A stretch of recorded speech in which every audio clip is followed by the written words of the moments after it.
Assalamualaikum, salam sejahtera, salam Malaysia Madani. Sebelum kita menelusuri buku ini dengan lebih mendalam, izinkan saya perkenalkan diri. Saya Akil Kushairi bin Baharudin, murid tahun 6. Saya anak didik Sekolah Kebangsaan Temeloh Jaya, Temeloh Pahang Darul Makmur. Kod sekolah saya ialah CBA 7154. Saya tertarik dengan satu sajak yang ditulis oleh Allahyarham J.M. Aziz, seorang penyair yang cacat penglihatannya dari Terengganu, iaitu buku ialah laut ilmu. Terokalah teroka, di dalamnya terdapat tiram mutiara. Begitulah buku yang ingin saya kongsikan. Sangat menarik. Kenapa saya pilih buku ini? Buku yang bertajuk Menjejak Sinar merupakan buku antologi cerpen yang mengandungi pelbagai kisah yang hebat. Terdapat 48 tajuk yang memberi inspirasi dan motivasi kepada para pembaca seperti saya. Buku terbitan Dewan Bahasa dan Pustaka ini diterbitkan pada tahun 2007. Buku yang mengandungi 327 halaman muka surat memaparkan kisah kehidupan murid, pelajar dan para remaja yang sangat menarik. Istimewa buku ini juga kerana ada cerita yang disampaikan menggunakan bahasa Melayu dan bahasa Inggeris. Antara kisah yang menarik daripada 48 tajuk ialah kisah bertajuk Laman Hatiku. Laman Hatiku mengisahkan konflik seorang pelajar tingkatan 3 bernama Nur Alia Akmal dengan keluarganya, terutama ayahnya.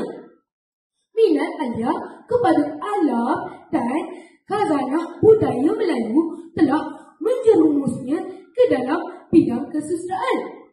Dia mengembangkan bakatnya dalam puisi dan penulisan seperti mendeklamasi sajak, berpantun dan menulis cerpen.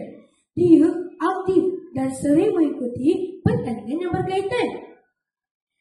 Bakatnya terus berkembang kerana mendapat sokongan daripada Cikgu Zaidah, iaitu guru yang sentiasa membimbingnya. Kehidupan awal anak-anak biasalah mestilah ditentukan oleh para ibu bapa. Begitulah Alia.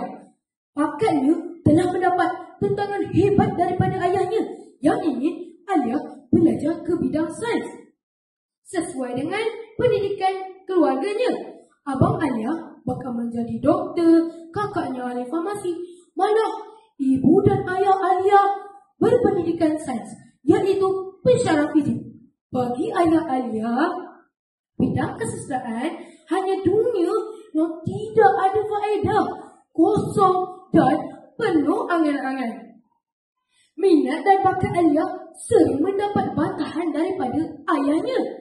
Pernah juga Cikgu Zaidah mendapat amaran daripada ayah Alia jika pelajaran anaknya merosot kerana aktif dalam bidang tersebut.